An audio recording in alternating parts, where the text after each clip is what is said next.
Sa pagpapatuloy ng ating Plantagenet series, ay tatalakayin naman natin ang naging paghahari nitong si Richard I na binansagang ang The Lionheart sa kasaysayan.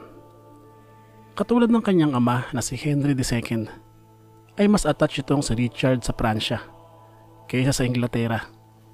Dahil nung kabataan niya ay mas naglagi siya dito, lalo na sa Aquitaine kung saan siya naging duke sa murang edad lamang niya nang maging hari nga ang kanyang ama.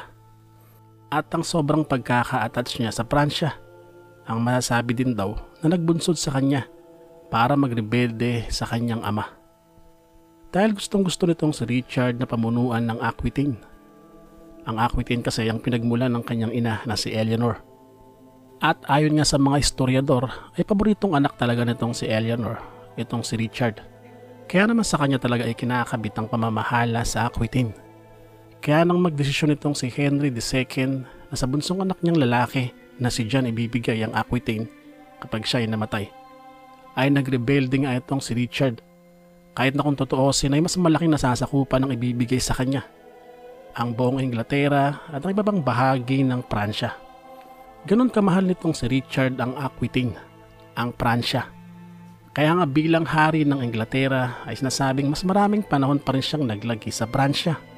Halos 6 na buwan lang daw siyang naglagi sa Inglaterra. Pero kung uungkatin natin ang sinasabing 6 na buwan na pamamalagi sa Inglaterra, sa kabuuan ng kanyang paghahari ay meron pang mas malalim na dahilan dito. Ang krusada. Dahil na-involve itong si King Richard I sa misyong ito.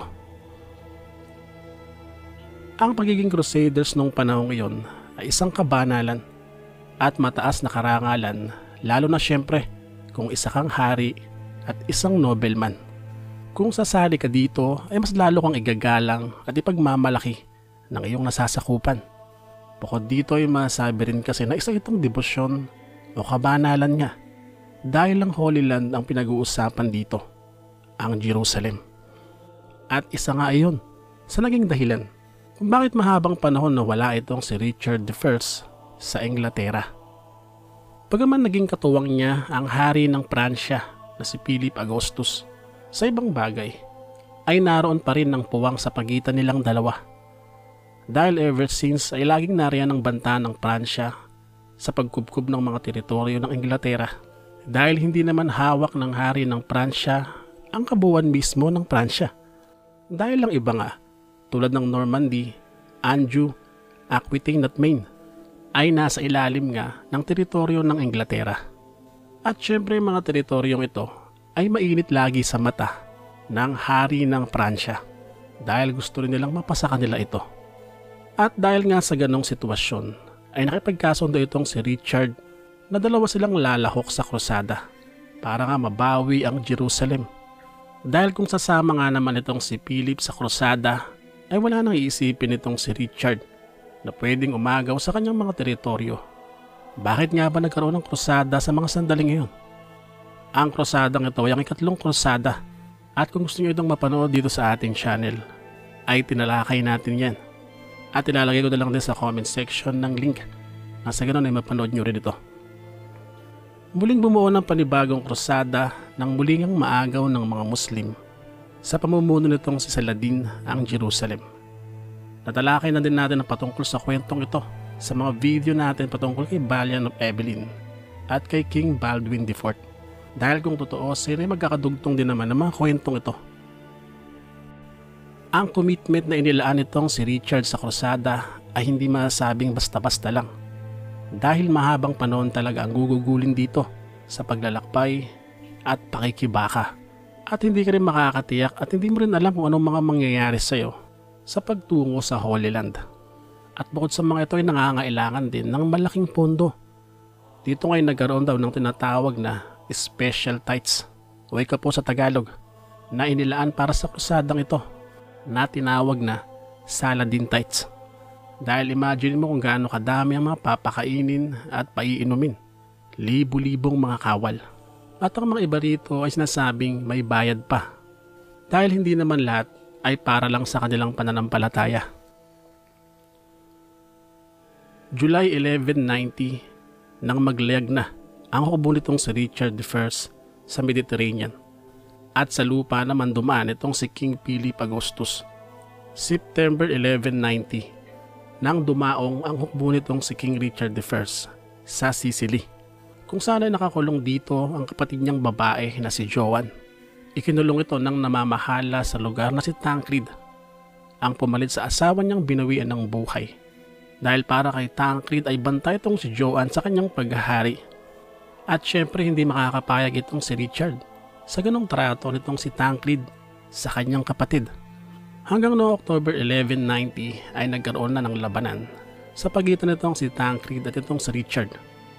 Nagwagi itong si Richard at napalaya itong si Joan, kung saan isinama na nila ito sa kanilang paglalayag. Kasama niya sa isang barko ang fiancé nitong si Richard na si Berengaria. At sa kasamang palad, sa kanilang muling paglalayag ay inabot naman sila ng masamang panahon sa dagat. Dahilan para magkahiwa-hiwalay ang kanilang mga barko at mapadpad ang barko na itong sila Joan at Berengaria sa isla o sa bansang Cyprus. Dito sila pansamantalang dumaong, kung saan ay ginawa naman silang bihag ng emperor dito na si Ducas Comnenus. Kaya naman masabing napakamalas nila. 1191 nang makarating ang hukbo niya sa Cyprus para nga kunin na ang kanyang fiancé at ang kanyang kapatid. Pero hindi pumayag itong si Ducas Comnenus. At ang hindi niya pagpayag na iyon ay ang magiging dahilan ng kanyang masamang kapalaran. Inatake ng hukbo nitong si Richard I ang hukbo nitong si Ducas Comnenus, kung saan ay muli na namang nagwagi itong si Richard I. Ang mga pangyayaring ito ay ilan sa mga dahilan kung bakit mas lalong tumagal ang pagtungo nitong si King Richard sa Holy Land. At syempre naipakita rin dito ang kanyang galing sa pamumuno. Piruin mo sa maiksing panahon ay 2 digmaan kagad ang kanyang naipanalo. Kaya nga lang kung iisipin mo ay medyo malungkot din talaga. Dahil ang mga labanang iyon na hindi naman sa pagitan ng mga Muslim at Kristiyano. Pagko sa pagitan din ng ibang Kristiyano laban dito kay King Richard. Masasabi natin wala talaga sa hulog ang mga mataas na tao nung panahong iyon. At dahil nga sa pangyayari ay naagaw nitong si King Richard ang Cyprus. Siya na ang namahala dito. Kumbaga pupunta ka lang sa isang krusada, tapos biglang naging pag-aari mo na ang Cyprus. At habang siya ay namamalagi dito sa Cyprus, ay dumating dito ang hukbo nitong si Guy of Lusignan, ang hari ng Jerusalem na naging bihag nga nitong si Saladin, yung napang-asawa ni Sibila at bayaw nitong si Leper King. Pinalaya ito ni Saladin sa ilang mga kondisyones na hindi niya naman tinupad. Itong si Guy sa mga sandaling iyon ay magiging isa sa mga katuwang nitong si King Richard.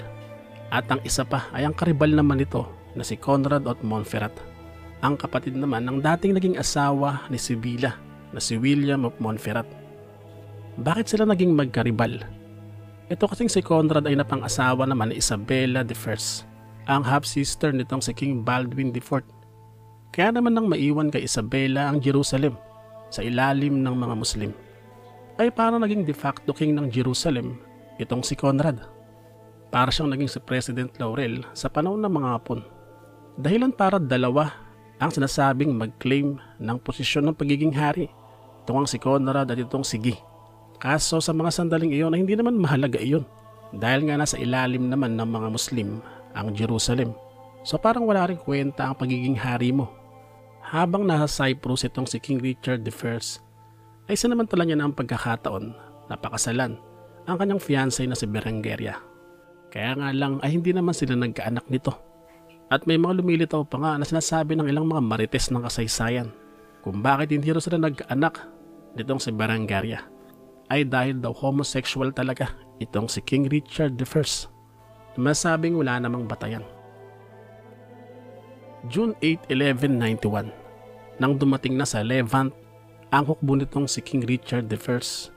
Dito ay muli niyang makakasama itong si King Philip ng Pransya.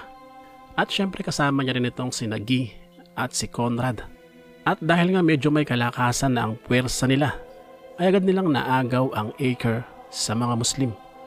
Matapos ang labanan ay naging bihag nila ang 3,000 mga Muslim, kung saan nangako itong si Saladin na magbibigay ng ransom para mapalaya ang mga ito. Sa kasamaang palad ay natapos na ang palugit at hindi iyon natupad nitong si Saladin dahil sinasabing medyo may kataasan daw ang ransom. At para makausad papalapit sa Jerusalem ay wala nang choice o napilitan na ang mga Crusaders na paslangin na lamang ang 3,000 bihag ng mga Muslim dahil hindi naman nila pwedeng bitbitin ang mga ito. Ikinagalit naman na yun ni Saladin at pinatay niya rin ang ilang bihag nilang mga Kristiyano. Pero sa mga sandaling iyon ay sinasabing bumalik na sa Pransya itong si King Philip na ipinagtaka ng iba at ang iba ay nagalit pa. Tila na duwag daw yata ang hari ng mga Pranses at may mga ilan ding nagsasabi na may plano daw talaga itong si King Philip na agawin na nga ang mga teritoryo nitong si King Richard sa Pransya habang siya ay wala. Bagaman sa kasaysayan ay bumalik siya sa Pransya dahil siya ay nagkasakit ng dysentery. Sa muling pakikibaka nitong si King Richard sa Levant ay muli nilang nakaharap ang mga Muslim sa tinatawag na Battle of Arsurp kung saan sinasabing muli na namang nagwagi ang hukbo nitong si King Richard I. At dito ay mas lalo na silang napapalapit sa kanilang pakay na Jerusalem. Malapit na nila itong mabawi. Kaya nga lang sa mga sandaling iyon ay biglang nagkaroon ng hindi mga pagkakasunduan sa pagitan ng ilang mga namumuno sa krusada. Dahil nga hindi naman talaga magkasundo itong si Guy at itong si Conrad. Nangyayari pa ang mga ganitong bagay kung kailan malapit na talaga sila sa Jerusalem. Napilitan namang umatras itong si King Richard dahil hindi nila gamay ang ilang mga lugar malapit sa Jerusalem at pwede silang ma-ambush. At bukod dito ay patuloy pa ang hindi pagkakasundo ng kanyang mga kasama. Bagaman nagtagumpay sa panibagong pakikipaglaban sa lugar ng Jaffa, habang nasa krusada ay nakarating dito kay King Richard ang masamang balita ng pagtatraidor daw ng kanyang kapatid na si John, ang pagbabalak nitong agawin ng trono sa kanya. At bukod dito ay magiging problema niya rin ang mas lalong lumalaking puwersa ng mga Muslim dahil nag-recruit pa itong si Saladin mula sa Ehipto at sa iba pang lugar dahil nga syempre alam nitong si Saladin na medyo alanganin sila. Dahil nga sinasabing malakas ang puwersa nitong si King Richard. At dahil nga medyo alanganin na itong si King Richard, ay nagkaroon na lamang ng kasunduan sa pagitan niya at itong si Saladin. Kumbaga ay hindi na nila itutuloy ang kanilang krusada o ang pagbawi sa Jerusalem. Sa kasunduan ay pumapayag naman itong si Saladin na magtungo ang mga Kristiyano, lalo na yung mga pilgrim, sa Jerusalem. Kapalit naman ang pagsasaoli sa kanila ng mga teritoryong Muslim na nabawi nitong si King Richard. At matapos nga ang kasunduang iyon, ay napilitan na itong si King Richard na bumalik sa Europa dahil na nga rin sa mga nangyayari sa kaharian. Dangan nga lang sa kanyang muling pagbabalik ay nabihag pa siya ng ilang mga galit sa kanya at magiging dahilan na yun para lalo siyang maantala. Dahil nga sa kanyang pagkakabihag ay mas lalong tumagal at sinasabing mahigit 1 taon pa siyang matitenga. At nakalaya na lamang siya ng bayaran ang kanyang ransom. Gaya ng kutob niya, ay kinubkob nga nitong si King Philip ang kanyang mga teritoryo sa Pransya sa tulong ng kapatid niyang si John. Nag-traidor talaga ito sa kanya. Pero nang makabalik na siya sa Inglaterra, agad niyang pinulong ang kanyang mga opisyal at bumuo rin siya ng malaking hukbo para nga bawiin ang kanyang mga teritoryo sa Pransya. Dahil nga sa galing sa digmaan ay agad niya ring nabawi ang ilang mga inagaw nitong si King Philip sa kanya. Dahilan para magsisi naman ang kapatid niyang si John at humingi ito ng tawad sa kanya. Dahil kapatid naman niya ito ay pinatawad din naman niya ito. Dahil wala rin namang ibang magmamana ng kanyang trono kung hindi nga itong si John. Dito ay masabing halos wala nang ginawa itong si King Richard I kung hindi makipagdigmaan. Bagaman halos lahat ng mga ito ay naipanalo naman niya. Ano pa tinawag siyang Lionheart dahil sa tindi ng kanyang kakayahan sa pakikidigma. Nang mabawi ng kanyang mga teritoryo niya sa Pransya, syempre mas pipiliin niya na namang mamalagi dito. Nanatili siya sa Aquitaine noong 1194 at pinahawak na lamang niya pamamahala sa Inglaterra sa kanyang mga pinagkakatiwalaan. At 1199 nang muling magkasundo itong si King Richard at itong si King Philip sa pamamagitan nitong si Pope Innocent III. Kumbaga ay pinagbati na sila. At dito ay magkakaroon na ng medyo mahabang katahimikan At sa panahong iyon, sinasabing medyo tahimik na. Dito na babawian ng buhay itong si King Richard I nang siya ay tamaan ng pana sa isang nagaganap na maliit na rebelyon. Ito kasing si King Richard I ay mahilig talagang manguna sa digmaan. Kumbaga kahit delikado, kahit nga tamaan siya, ay naroon siya at nangunguna talaga. Yun na nga, sa kasamang palad ay tinamaan nga siya ng pana. Bagaman hindi kaagad siya namatay, ay na-infeksyon naman ang kanyang sugat. At dito'y tuluyan na nga siyang binawian ng buhay. At dahil nga sa nangyari, ay tuluyang napasakamay ng kapatid niyang si John ang trono. At muli na namang binawi nitong si King Philip ang mga teritoryo ng Inglaterra sa Pransya.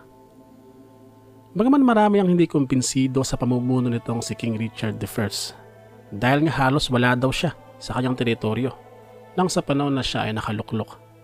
Pero hindi naman natin siya masisisi dahil gusto niyang magpasan ng krus, ang makibahagi sa krusada na hindi naman masabing ganong kasimple dahil buhay ang nakataga sa pinili niyang daan. Mas pinili niyang malagay sa panganib kaysa nakaupo lamang sa kanyang kaharian. Bagaman hindi naging perpekto at nakagawa rin ng mga maling desisyon nitong si King Richard I. Tulad niya ng mga pagre-rebelde niya sa kanyang ama. Ang kagitingan naman at tapang nitong si Richard I ay hindi matatawaran talaga. Ito'y dahil sa kanyang pananampalataya at paninindigan. Muli maraming salamat mga pao sa inyong pagsuporta dito sa ating channel. At sa mga hindi pa nakasubscribe ay mag-subscribe na kayo. Sa mga parating na araw ay itutuloy natin ang mga kwento ng mga Plantagenets hanggang sa pinakahuli sa kanila. At muli maraming salamat sa inyong mga paus at see you sa next episode. Bye bye.